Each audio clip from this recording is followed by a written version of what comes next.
Olá, pessoal. Estão me ouvindo?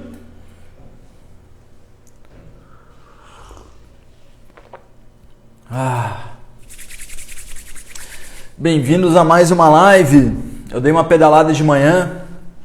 Tô aí todo descabelado e animado para a live de hoje. Confirmem para mim que o áudio está saindo, que a gente tem um tema lindíssimo para falar.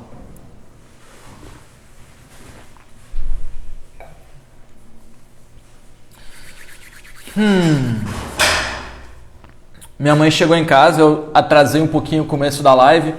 Acabou de chegar aqui, de cachorro, de mala, de docinhos que ela traz lá da terra natal. Áudio ok, vocês demoraram para falar comigo. Então tá bom, vou desativar os comentários. Vamos começar mais uma live de estudos de espiritualidade. Hoje é um tema polêmico, que é o karma e a morte.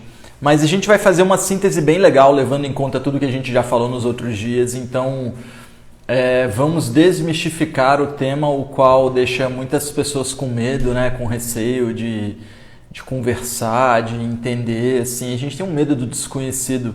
Então é legal a gente trazer uma luz sobre o assunto, né? Não que a gente vai deixar de ter medo da morte em si, mas dá para entender um pouquinho do que acontece. Vamos sentar a coluna ereta. Gostaria de oferecer esse conhecimento aos meus familiares falecidos, que eu possa honrá-los, assim como meus amigos. Que assim seja. Amém. Então, pessoal, quando a gente fala de karma e de morte, primeiro a gente tem que entender que nós somos um espírito, né? Igual a gente tem falado nas outras lives, a gente é um espírito e esse espírito no decorrer das vidas vai agregando mais informações espirituais. Quanto mais evoluído um espírito, cada vez corpos mais complexos ele controla, até o ponto que ele vai tendo acesso a corpos que precisam, para serem controlados, de acesso a esses chakras superiores. Você precisa de discernimento, de consciência, de compreensão sobre a vida. Então, quando a gente fala nessa base de compreensão, de inteligência, de consciência, a gente está dizendo que a cada vida a gente vem com o objetivo espiritual de exercer o Dharma. O objetivo de exercer o Dharma é o bem comum a todos os seres, ele é para todo mundo. Todos os seres têm o objetivo espiritual de exercer o Dharma. Se você não segue o seu Dharma, isso é uma questão. Essa é a maior questão que existe na sua vida. Porque não dá para você tratar uma doença numa pessoa que eventualmente ela não quer chegar ao ponto de cuidar do próprio Dharma dela. E quando eu falo no Dharma é fazer algo da sua vida que seja bom para você e bom para as outras pessoas. Você vai ganhar dinheiro com isso, você vai ter prazer com isso, você vai se libertar das amarras que te prendem nesse mundo com isso. Esse é o único caminho que existe. E existem 3 formas de executar o Dharma. Você pode executar o Dharma por meio da sabedoria, né, por meio da ciência, né, do Ayurveda, da pesquisa científica, da medicina, da engenharia, mas da ciência, da coisa prática ali, da colocar ali o conhecimento em prática, a divina sabedoria, né, o caminho da divina sabedoria. Você pode aplicar o Dharma utilizando o caminho da devoção. Você pode ir tanto para o campo de cantar mantras, fazer orações, estudar teologia, estudar espiritualidade, estudar sobre o éter, virar uma pessoa como Helena Blavatsky, que desvendou todo mundo de ocultismo, um Chico Xavier da vida, entender sobre esses campos de espiritualidade e atuar nos campos de espiritualidade e devoção, né? Então, o primeiro é a sabedoria e o conhecimento, é o Gnana Yoga, é a síntese do conhecimento, a síntese da sabedoria do cosmos. O outro é o Bhakti Yoga, é a devoção, é você se dedicar ao meio por meio das energias etéreas. E o terceiro é o Karma Yoga, é o Yoga da ação, é aquela pessoa que ela não vai gastar muito tempo estudando, ela não vai gastar muito tempo cantando mantra e orando e estudando teologia, mas ela vai dar sopa para os pobres no final de semana. Ela vai ter uma ação que é em prol do Dharma. Então você tem 3 formas de executar o Dharma. E aí você pode ir por Bhakti Yoga, pelo conhecimento, pela sabedoria. Você pode ir por Bhakti Yoga, que é a devoção. Você pode ir por Gnana Yoga, que é o conhecimento e a sabedoria. Você pode ir por Karma Yoga, que é a ação. A gente está indo hoje por Gnana Yoga, né? A gente sempre nas lives, eu sou o cara do Gnana Yoga. Eu estou aqui falando de conhecimento, de conhecimento, de conhecimento. Então, dentro desse conhecimento, não tem como você observa que você tem a sua mente. Eu tenho lives em que eu explico sobre a mente, não vou entrar nela hoje não. Mas a sua mente, ela diz para você o que você quer e o que você não quer fazer, além de te ajudar a absorver os sentidos, a absorver o que eu estou dizendo e tal. Mas o que diz, o que é certo e errado, aquela hora que você vai dormir, que você acorda e você sabe as coisas que são certas na sua vida, você sabe as coisas que são erradas, esse momento ali é a sua consciência. Então, se você observar com calma, você consegue observar a diferença entre a sua mente e a sua consciência. E essa consciência, ela tá ali para você dizendo o que você está fazendo de errado, o que você está fazendo de certo. O pessoal estava discutindo num grupo de amigos aí mais cedo sobre política e tal, e sempre leva a conflitos essa discussão, né? Em algum ponto eu falei assim, a gente não pode esquecer que, vou narrar uma carta do tarô, disse isso no grupo, nenhum ser gera mal ao outro de forma consciente. Mesmo que ele esteja gerando mal e esteja aparentemente fazendo isso de forma consciente, ele só está fazendo isso porque ele está envolto demais na própria psicose, no próprio problema dele, para atentar que o que ele está fazendo é adármico. Ninguém gera adharma de forma consciente querendo gerar adharma, porque adharma é destruição. Mas isso ainda assim acontece, né? E a gente tem que ter o Shiva aí nessa hora, né? O espírito de mudança, o espírito de guerra.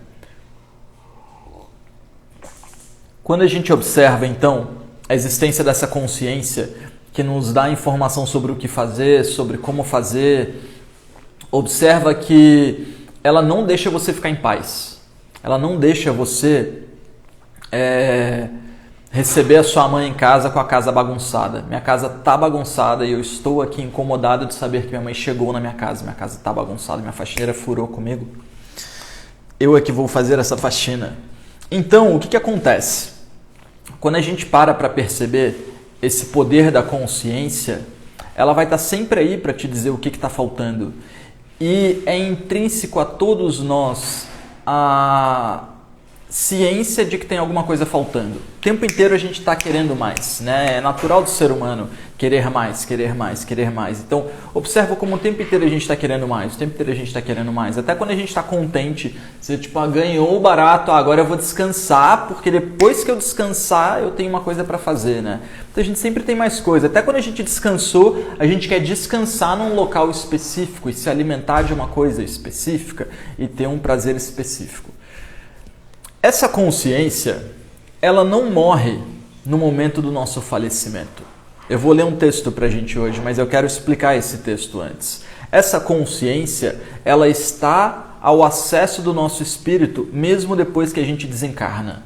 E eu vou mostrar essa síntese amanhã para vocês. Hoje eu quero ficar aqui no ponto do karma e da morte. Essa consciência, quem acessa essa consciência é você. A consciência está lá, ela existe. É como se fosse uma camada aqui. Imagina uma coroa aqui. E aí, de repente, eu falo assim, cara, se eu levantar a cabeça, eu acesso. Aí, pá, levanta a cabeça, acessa a consciência. Baixa a cabeça, não estou mais na consciência. Levanta a cabeça, acessa a consciência. Quando você observa, essa consciência não é algo que você tenha. É algo que você observa. É algo que você chega até ela e consegue observar a existência dessa consciência. Então, quando a gente fala nessa... Mãe, estou fazendo a live, hein? Quando você observa a existência dessa consciência, você consegue ver que ela sempre vai estar ali para você. E é dito que no momento do desencarne, o grande juízo final é nada mais, nada menos do que a sua própria avaliação sobre a sua existência nessa vida. Você observa sem esse ego que faz uma diferenciação entre eu quero, eu posso, eu mando, eu sou bonito, sou feio, sou jovem, sou velho. Você esquece esse ego e você olha de uma forma nua e crua, só de acordo com a consciência. Então a mente não participa desse processo, a mente morre junto do processo do desencarne, mas o nosso espírito acessa essa consciência e num milésimo, infinitésimo de segundo ele faz o julgamento de como foi a sua função nessa vida. Se você exerceu o seu Dharma, se você mandou bem, se você vai ter mais méritos, se você não mandou bem, se você não aproveitou a oportunidade que te foi dada, se você merece menos méritos para que você dê valor às coisas, para que você tenha que lutar pelas coisas. Então, se vocês entenderam essa live aqui, é mais fácil de entender que a existência dessa consciência, ela basicamente não deixa você passar de filo, porque não dá. Não dá para você falar assim, cara, na próxima vida eu vou vir já com todas as riquezas. Riqueza mental, riqueza material, riqueza espiritual, riqueza social, riqueza física, de ação. Não dá se você não construir essas riquezas durante a sua vida. Você não vem planta se você não veio minério. Você não vê inseto se você não veio planta e não veio minério. Você tem que aprender a agregar matéria. Depois você aprende a vegetar. Depois você aprende a ter um sistema circulatório básico. Depois você vai aprendendo a trabalhar com a paixão, com o desejo pelas coisas. Depois você vai aprendendo a trabalhar com a expressão. Depois você vai acessando os campos que a gente está acessando. O campo da consciência, o campo da mente, o campo da decisão, o campo da escolha, o campo do certo, do errado, do bom, do ruim, do quero, não quero. Então, o karma, ele é o conjunto de ações que no processo final você julga. Então, karma não é uma ação ruim que eu tenho que pagar na próxima vida.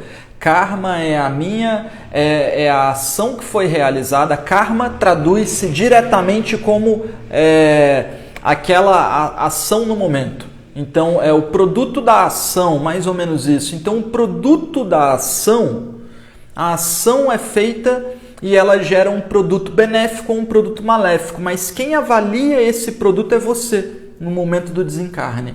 E aí você sabe se você está com um karma positivo ou com um karma negativo. Você vai ter que hibernar um tempo para entender melhor os seus processos, se você vai viver num mundo ilusório por um tempo.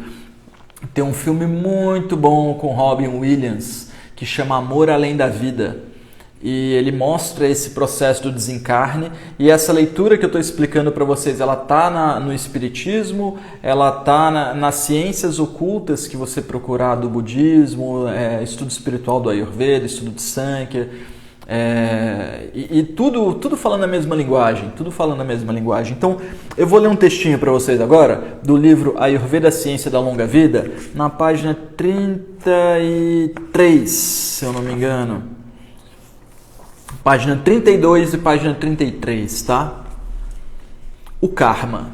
O karma é o resultado de uma lei de responsabilidades, na qual toda a ação física, emocional ou mental gera um efeito, por intermédio de uma cadeia de efeitos ligadas diretamente a quem gerou, como resultado merecido ou necessário para a evolução do ser ou de um grupo, conforme preconizam os preceitos evolutivos do universo, que busca sempre o Dharma, o bem comum a todos os seres. O karma pode se manifestar como consequência de uma ação ou opção feita individualmente ou pelo coletivo, família, nação, raça, respeitando os critérios do livre-arbítrio, gerando acontecimentos envoltos em sofrimento ou não, sem que sejam detectadas causas justificáveis naquele momento da existência. Em todas as ações e opções da nossa vida, quer individualmente ou coletivamente, está sendo gerado um karma correspondente, positivo ou negativo, que, adicionado aos criados nas experiências passadas em outras vidas, dá o contexto à sua vida atual e às próximas vidas. Beleza? Esse foi o karma. Então, o karma é o que eu fiz, vai fazer com que eu tenha mais riqueza, mais pobreza em todos os sentidos da minha vida.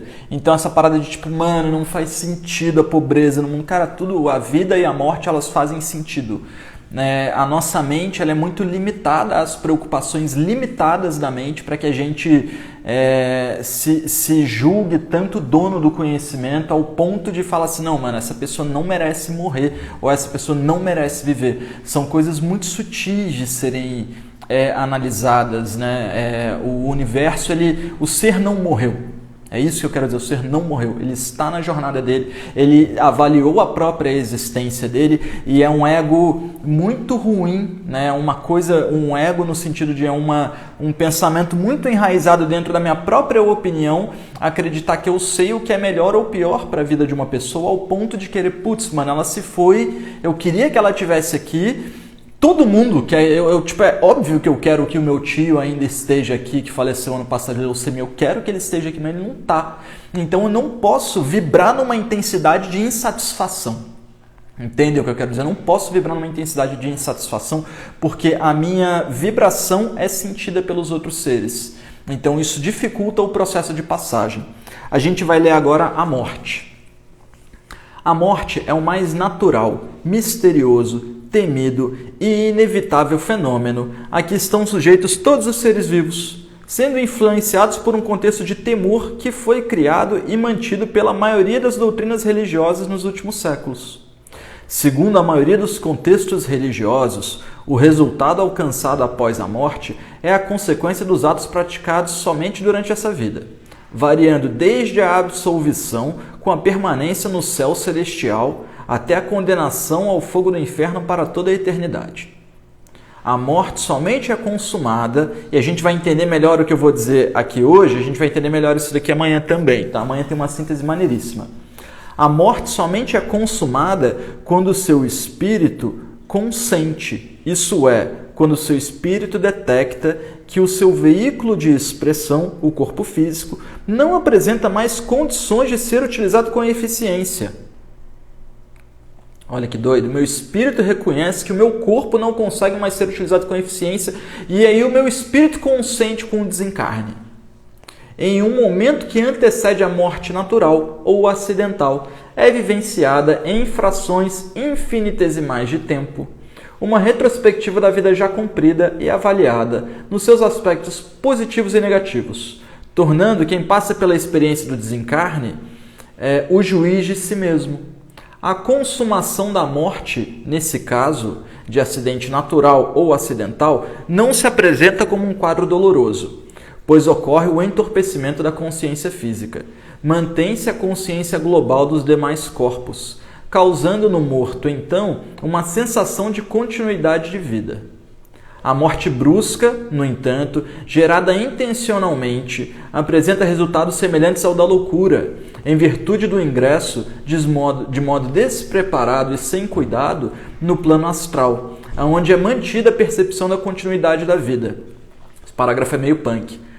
O ser que remove a própria vida tende a acompanhar os resultados causados ao corpo físico, este que se apresenta então inerte e em decomposição. Isso gera no morto um grande desespero e ele precisa vivenciar esse processo durante o tempo correspondente à vida que ele deveria ter cumprido no plano físico. Caramba, hein? Já quem ingressa no plano astral de forma natural, proveniente de uma morte acidental ou finalizado pelo período de tempo de vida, passa pela fase de sonolência ou descanso, mesmo em casos de eutanásia. Olha que interessante. Então está dizendo assim, que aquele que se suicida sem exercer o Dharma, ele entra num processo de loucura. Porque ele é uma loucura, você abdicar sei lá quanto tempo eu vou demorar para nascer de novo, então você abdicar o direito da vida. Agora, já aquela pessoa que não está mais tirando a qualidade da vida, ela tem direito de tirar a própria vida, sem que ela, então a gente está falando de uma eutanásia, de uma pessoa que está para falecer, então ela não precisa ter aquele sofrimento absurdo no período final da vida. Inclusive, muitos casos de morfina, coisas assim, são de certa forma ali nos períodos, nos processos, nas horas finais da vida, né? Um processo de acalmar o ser e dar a ele uma passagem mais calma. Então, beleza, vamos lá. Quem ingressa, passa pela sonolência, permite a reestruturação. Tá. Quando o morto vai aos poucos entrando no processo de sonolência, onde ele consegue observar a sua reestruturação energética, preparando-se para uma nova experiência que se inicia em planos diferentes, com potencialidades e características totalmente desconhecidas, é atingida a sua reestruturação energética. o morto vai gradualmente despertando para uma nova consciência, que se apresenta bem mais ampla do que o mundo físico. O ingresso nesse processo poderá ser retardado pelas lamúrias e desesperos dos parentes na ocasião da morte, gerando fortes vibrações emocionais no corpo astral do morto, causando nele confusão, desespero e até retardo no desenvolvimento do processo sequencial e natural ao qual ele deverá passar. Passando pelo processo de desprendimento da vida antiga, totalmente desperto e hábil para atuar sobre o novo plano da matéria e da consciência, modelando a matéria astral conforme os seus próprios desejos e concepções, o morto inicia então uma nova jornada na vida, denominada de o grande engano. Nossa, o grande engano. Por que o grande engano? Porque a qualidade e o conteúdo mental que este indivíduo depositou em vida, imaginando como seria o plano astral, fornecem os átomos primordiais para a construção dessa matéria em que o morto atuará durante um certo período, denominado de o grande engano. A característica dessa construção receberá a denominação de céu ou inferno, direto de quem o construiu. Vou traduzir. Se eu tenho a ideia de que existe céu e de que existe inferno, quando eu morrer, eu vou me julgar e eu vou para o céu ou eu vou para o inferno. Até que eu perceba que isso foi uma coisa que eu criei e que isso é uma ilusão e eu preciso ir descartando. Percebe como tudo está ligado a um tipo de patologia? Tudo é uma ideia errada, tudo é uma ideia errada, é uma toxina que está no lugar errado, é uma ideia de que eu vou morrer e vou transcender e vou virar um ser iluminado, ou vou morrer e vou ter que ir para o inferno pagar todos os meus pecados. As coisas elas têm uma continuidade, tudo tem uma continuidade. Não é preto ou branco, né? O mundo nunca é preto ou branco. Existem sombras, existem luzes, existe escuridão, existe muita coisa para a gente desvendar. Então, enquanto eu estou vivo, eu projeto como é o mundo dos mortos. Quando eu morro, eu vou para esse mundo de acordo com a minha concepção. E com o tempo, esse local chamado de o grande engano vai perdendo essas características as quais me atraíram até ele. Eu vou observando que aquilo é feito da própria matéria que eu mesmo moldei durante o meu processo de vida e eu vou desfazendo aquilo que esse filme do Robin Williams, Amor Além da Vida, mostra isso de uma forma maravilhosa. Assim, tem uma hora que ele está num lugar lindo e é um local que ele mesmo criou na mente dele com as pinturas que a esposa dele fazia. Ele, quando vai percebendo, ele vai passando um para-brisa nessa visão, assim, vai tirando aquela névoa, ele vai percebendo o mundo como ele realmente é. Estando o morto, então o cara ele está no grande engano, ele acredita que ele está ali fazendo o que ele, é quase uma continuidade da vida esse momento. Estando morto com um padrão de comportamento semelhante ao quando tinha um corpo físico, quando ele precisava trabalhar para gerar manutenção do corpo, inicia então o desenvolvimento de atividades às quais era familiarizado. Ele tem a facilidade de plasmar a matéria astral. E ele começa então a construção de um mundo similar conhecido ao plano físico. Existem cidades, casas, fábricas, hospitais, o que é constantemente relatado em depoimentos colhidos pela doutrina espírita. Depois de certo tempo, o que pode se estender por séculos e milênios, todo o karma gerado na vida física começa a ser sentido, junto de suas consequências. O morto passa a perceber o sutil mecanismo que determinou as características das situações astrais vividas, sendo esse período denominado da realidade astral. Percebe o tempo perdido inutilmente, enquanto convive com seres que permanecem imersos no mesmo grande engano que eles mesmos criaram durante todo esse tempo e todas as suas experiências vividas, até que todos encontrem o verdadeiro sentido da vida no plano astral. Muitas vezes o morto já consegue perceber a realidade astral, podendo auxiliar, nesse caso, as pessoas que passam pelas mesmas experiências no plano físico ou no plano astral, atuando como mentor espiritual, de modo a esclarecer e evitar transtornos, preparando-os para o momento de passagem e vivência no plano astral. Quando o nosso Atma, quando o nosso espírito percebe que todo o karma já foi resgatado e não existem mais amarras que o prendam a essa identidade antiga, até esse momento eu ainda sou o Edson, ainda me comporto como Edson, Então, quando o espírito percebe que todo o karma já foi resgatado, ele abandona esse envoltório astral, passando pelo que é chamado de segunda morte, manifestando-se exclusivamente por meio do plano causal, aonde esse espírito permanece em estado abstrato, esquecendo de todas as suas experiências anteriores, levando somente as suas características agregadas, esperando então por uma nova manifestação como um novo indivíduo por meio de uma nova reencarnação, levando, no entanto, todas as tendências e experiências adquiridas durante as suas múltiplas vidas. Ponto final. Legal, hein? É isso. Era isso a live de hoje. Queria mostrar essa síntese para vocês. E amanhã a gente vai estar estudando sobre... Tirem as suas dúvidas, tá? Esse livro é Ayurveda, a Ciência da Longa Vida. É um livro que eu gosto de ensinar com ele, tá? É um livro de pesquisa, por assim dizer. Tem todas as informações aqui, tá? E assim... Eu vou fazer uma grande síntese amanhã para vocês, vou explicar sobre o espírito, vou explicar sobre a existência da matéria, vou explicar sobre esse desencarne. Quem já estudou sobre esses campos em outros textos já deve ter ouvido falar de cordão de prata. Então, eu vou estar fazendo aí uma grande síntese amanhã, onde eu vou explicar essas existências dos campos espirituais, da consciência. Vou falar sobre os 7 campos da existência amanhã, é isso. Tá? Vai ser um fechamento maneiríssimo. E aí na sexta não tem live. Na sexta não tem live que eu vou sair, não estarei em casa. Tá?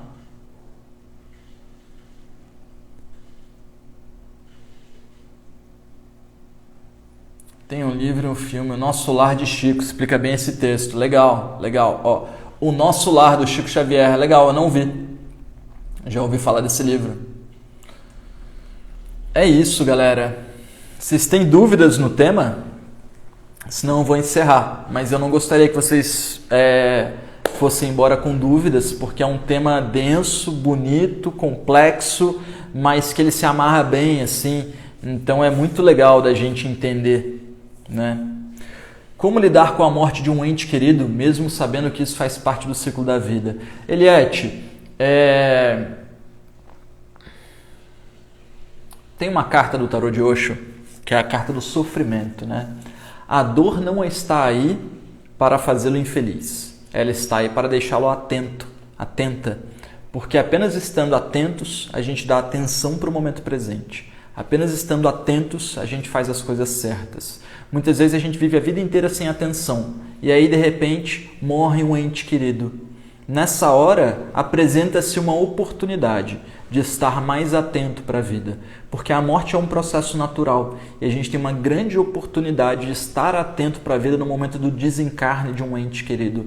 É a hora em que você observa que o tempo ele não está aí para te auxiliar, ele está aí para te tornar atento de que as coisas são um ciclo. E também a tristeza, ela faz parte da vida, agora o sofrimento não. Sofrimento é opcional, você não precisa sofrer porque essa pessoa se foi. Mas você pode ficar triste porque ela não está mais aqui com você. Entende? Você pode ficar triste, você tem que ficar triste. Entendeu? Porque, meu tio faleceu com 82 anos, aí benzão, na hora ele descobriu que estava doente, começou a ter complicações, 2, 3 meses depois ele faleceu, foi numa boa. E aí vou sofrer? Não sofri. Vou ficar triste? Fiquei triste. Mas eu fiquei triste por mim, porque ele não está mais aqui. Né? Deixa eu dar uma lida aí no que vocês estão falando, pessoal. Tenho síndrome do pânico, meu maior medo é a morte. Esse texto é muito profundo. Então, pessoal, eu gosto muito desse texto. Eu gosto muito desse conjunto de conhecimentos que eu estou oferecendo essa semana, porque como eu disse, né, na primeira live da semana, eu não aprendi isso porque eu queria aprender. Eu aprendi Ayurveda ali, Vata, Pitta, Kapha, porque eu precisava, depois eu gostei, mas quando eu comecei a atender e fui vendo que eu não tinha capacidade de ajudar todas as pessoas que me procuravam, eu comecei a sentir que eu tinha que fazer alguma coisa mais abrangente. E o abrangente foi estudar outros campos, até que eu cheguei nesses campos profundos da espiritualidade. Então, estudar isso me gerou um conforto muito grande, Márcia. Sabe, é quem tem depressão, pânico, tudo, cara, é tudo um grande processo, a gente está num grande processo de vida, essa vida não é a única, se você não conseguiu nessa, tá tranquilo, nessa, você já está falando de Ayurveda, você já está ouvindo falar de Ayurveda, já está interessado por Ayurveda, já está bem, você pode ficar melhor, é o que eu falei no início da live, eu sempre sinto que eu posso fazer mais. E isso aí é intrínseco a todos os seres humanos. A gente tem que tomar cuidado, principalmente os pitas, não se sentirem muito mal, porque, tipo, cara, não estou conseguindo fazer o que eu queria. Mano, tu nunca vai conseguir fazer o que você quer. Sempre vai faltar alguma coisa. Você não pode se matar por causa disso. Você não pode adoecer por causa disso. Qual o nome do livro novamente? Ayurveda, a ciência da longa vida. Do escritor Edson D'Angelo, que não sou eu, e Jane Rangel, tá? É um livro que já está aí com a capa colada de novo, que ela já saiu, já está todo destruidinho aqui, mas essa é a capinha dele, é uma capa bem roxinha, geralmente esse livro é uns R$80, aí, ao menos ano passado estava 80.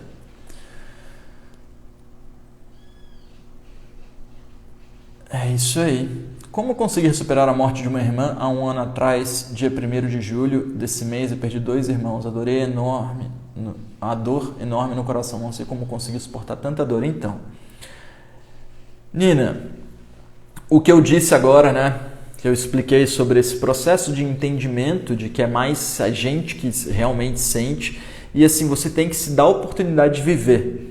Não fica de luto para sempre. Vai receber, minha melhor dica que eu dou para quem tá assim, não consegue sair de um processo, bota esse processo na mão de uma outra pessoa com você. Pega um terapeuta de Ayurveda legal aí, junta um troco e vai lá, cara, quero uma abhyanga muito bem feita, uma massagem ayurvédica, porque eu perdi um ente querido e estou precisando de receber um calor e uma mão carinhosa e um óleo que me dê a paz e o vigor e a vitalidade que eu não estou tendo, não estou conseguindo por mim mesmo. É um caminho excelente, tá? A forma da nossa morte pode também ser uma provação? Pode, Vânia, com certeza. Mas assim, é provação sua, entende? Não é alguém arquitetando isso na sua vida, não. Você é que está arquitetando isso na sua vida. Quando você fala assim, mano, o mundo trabalhou exatamente para o que eu queria. Cara, você está pensando no que você quer há muito tempo. Você está projetando átomos primordiais para que aquilo seja atraído por você há muito tempo. Não é Deus que está mexendo os pauzinhos, é você que está há mó tempão querendo isso.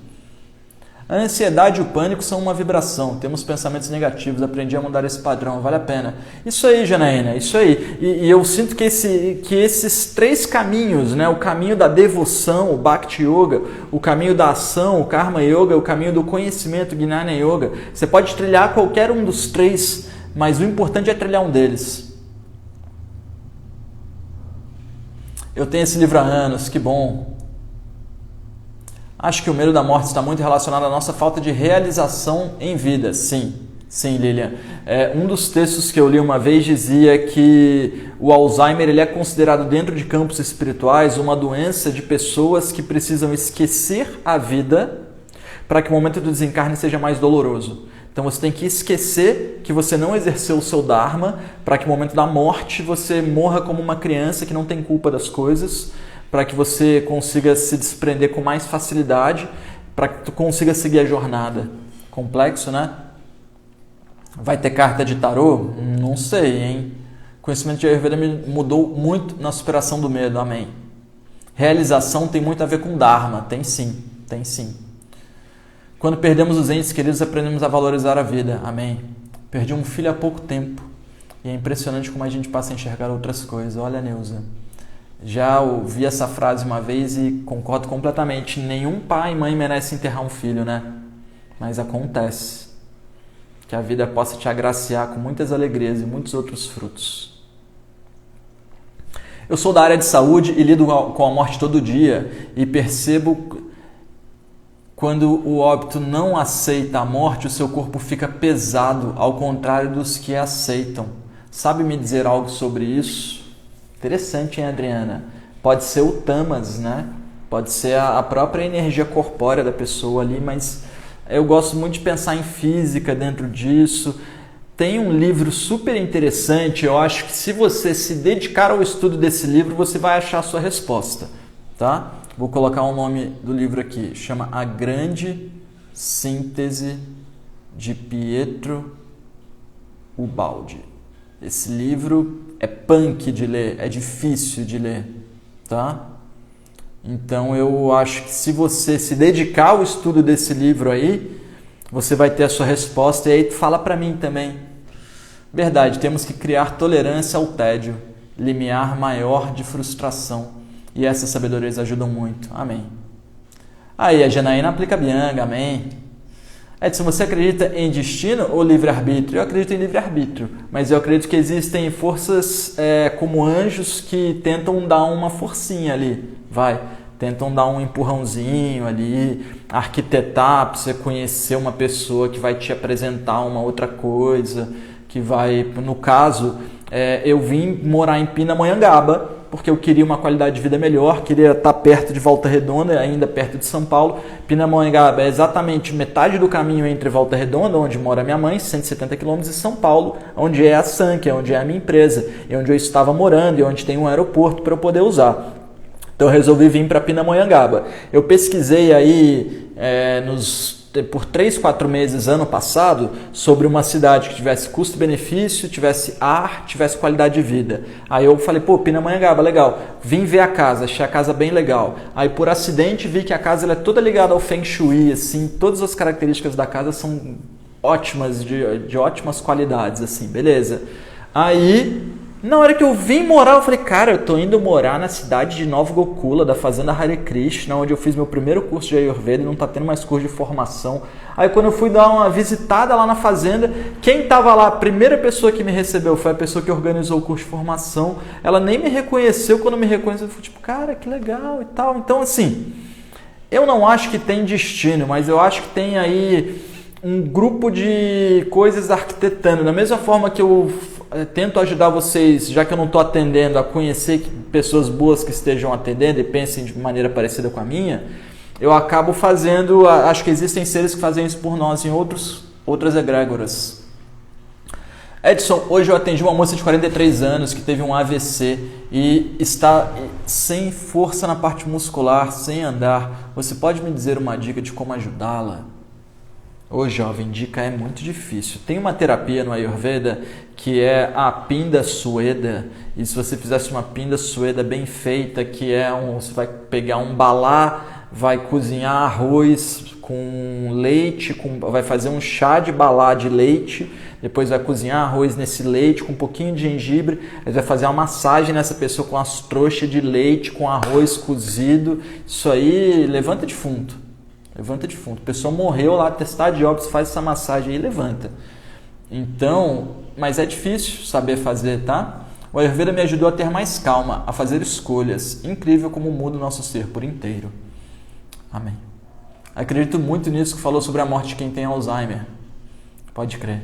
É isso mesmo, eu também, eu percebo, né? Eu tenho muita experiência de clínica, galera, então as coisas que eu aprendi que não funcionam, eu não passo para vocês. Agora, as coisas que eu aprendi que funcionam, eu passo. Então, vocês não me veem falando de Triphala, que é um grande tônico indiano do Ayurveda para o tratamento do intestino, porque as trífalas que eu passei para os meus pacientes não funcionaram, então eu não passo. Mas essa parada do Alzheimer eu observei na prática, então eu acho que existe, que condiz. Se tem um cômodo que existem inúmeros quartos rosa. Guta, isso é na Sankhya, isso é em São Paulo, onde eu gravei o curso, né? É um lugar lindíssimo.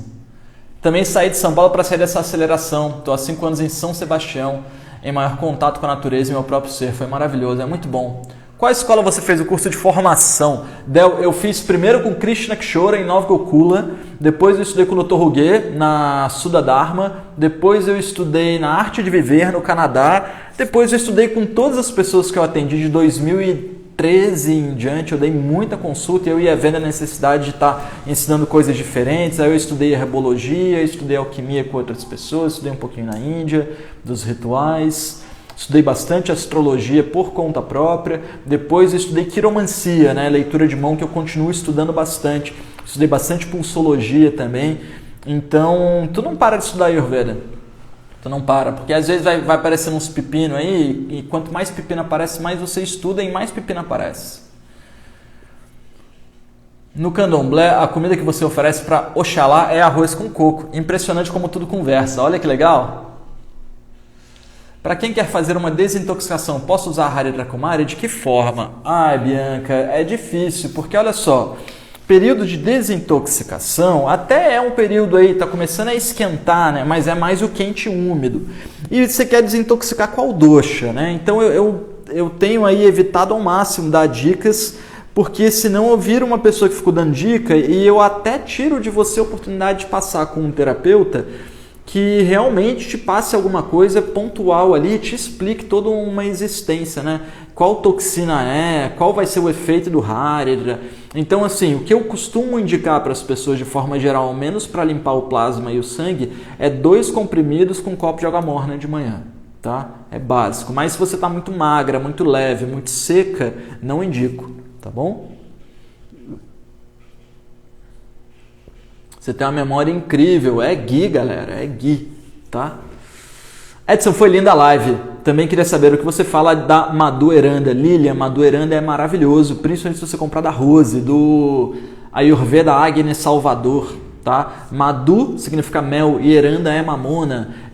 Você pega a raiz da mamona, arranca umas lascas, deixa a raiz secar, pega um mel de ótima procedência, enche um pote de raiz, cobre, o pote tem que estar completamente seco, cobre esse pote de mel e deixa isso 30, às vezes 60, a Rose, essa mulher que eu falei, a Ayurveda Agni Salvador, às vezes deixa 90 dias, né? Aí depois você coa no pano e você tem um mel que foi curtido na raiz da mamona. Qual é a propriedade do mel? O mel é ressecante, as pessoas acham que o mel engorda, nada, o mel é ressecante, ele seca tecido. E a raiz de mamona, ela é um digestivo da gordura, né? Ela desfaz os cálculos. Então, a pessoa pega o óleo de rícino, que é o óleo do fruto da mamona, para amolecer os dejetos. Quando você curte o mel na raiz da mamona, esse mel se torna um digestivo da gordura do peritônio. Se eu tivesse falado isso no começo, estava todo mundo anotando já, né? Vocês não anotaram, vão ter que ver a live até o fim agora. A moça do Madhu chama Rose e vocês vão encontrar por Ayurveda Agni Salvador, tá? E ela é assim, ela faz uma alquimia maravilhosa, tá? Ela é minha aluna do curso presencial, é a minha aluna do curso de Dravya Guna, mas ela já fazia coisas antes de ser minha aluna também, tá? Tá aí o endereço dela. E aí você toma uma colher de sopa desse mel em jejum e isso ajuda a digerir o excesso de gordura da região do peritônio. Ou seja, emagrece barriga. Aí a Rose aí, ó. Oi, Rose.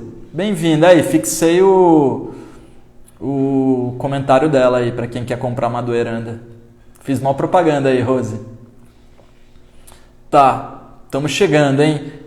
No finalzinho da live. Estou com um pita super agravado, em Portugal está muito calor, posso usar coentro em pó? É difícil arranjar fresco?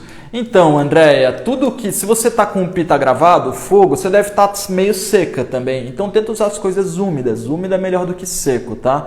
Então, e assim, coisas gordurosas. Seu pita está lá em cima, então você precisa comer coisas pesadas e doces. Então, as tâmaras, a semente de girassol. E olha, às vezes até as carnes entram bem no momento que um pita está muito seco e muito quente. Uma carne doce ali, então uma carne de porco é altamente doce. Aquele cozido, assim que a parada derrete na sua boca, é medicinal. Tá? Não estou entrando aqui em termos vegetariano ou não, estou falando em termos fisiológicos.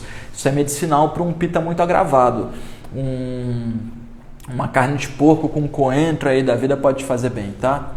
Edson, como posso melhorar a minha memória? Não consigo lembrar do parágrafo que acabei de ler. Cristina, olha só, nos cursos que eu tenho, tanto no de culinária e nutrição, quanto no curso de Dravya Guna, eu explico sobre a constituição dos 7 tecidos, explico sobre o 6º tecido, que é o tecido mental, e ensino alguns tônicos da mente, tá? Então você pode estar procurando essas lives aqui no Instagram, lives sobre 7 tecidos, onde eu tenho um live especial sobre só Madhya Dhatu, só sobre tecido nervoso, e eu falo muito sobre um chai tonificante da mente. Tá? Eu devo ter isso aí até no meu destaque aqui do Instagram. Pararará. Pessoal, vamos chegando ao fim das lives. A gente se encontra amanhã então para eu fazer uma grande síntese. Não deixe de participar, vai ser a última live da semana. Sexta-feira não tem live. E, pô, vai ser uma síntese maneiríssima, tá? Eu quero ajudar vocês a entenderem uma coisa que eu entendi sobre vida, sobre morte, sobre existência, sobre consciência, sobre mente, sobre desejo, sobre matéria. Aonde está cada coisa, pra vocês entenderem onde está dosha, aonde está a mente com os desejos carnais, aonde está a mente com os desejos de ascensão, aonde está a consciência com o objetivo espiritual, aonde está o ego que dá a você, muitas vezes, a necessidade de, tipo, cara, não vou te ajudar porque eu preciso me ajudar primeiro, e aí tu se sente mal com isso, porque você sabe que você está acessando um ego, mas você sabe que é o que você precisa fazer naquele momento. Então as coisas não são tão simples assim. Vamos desembolá-las amanhã, 12h40. Foi um prazer encontrar vocês. Desculpa as perguntas que eu não respondi, já estou com fome. Já sei que minha mãe está aqui doida para comer também, chegou de viagem e está me aguardando. Fechou, pessoal. Até a próxima. Namastê.